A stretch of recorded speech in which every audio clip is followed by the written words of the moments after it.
Pamirsa arus mudik ring tengahin galah libur lebaran wukune mangkin.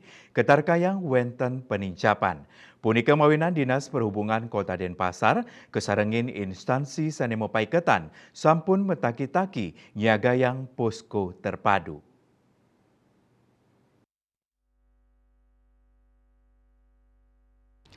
Wenten 4 posko terpadu saneka siagayang oleh Dishub Denpasar. Posko terpadu inucap nyangkupin pos Umo Anyar, pos Terminal Ubung, pos Pelabuhan Sanur, saha pos Pelabuhan Serangan.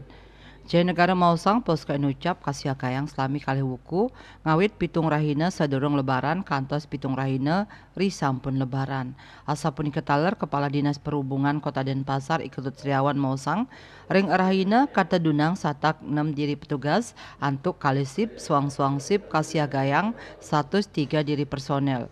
Lianan punika kuentenan kendaraan angkutan saneka siagayang majang pemudik anutin data organda kauningin wenten satak stiman kendaraan sane sampun ngelintangin ramcek saha kejantenang laik jalan.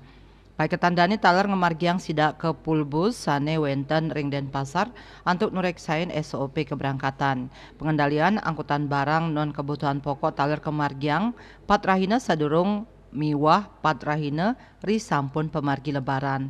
Asmara Putra Bali Pos Nguningayang.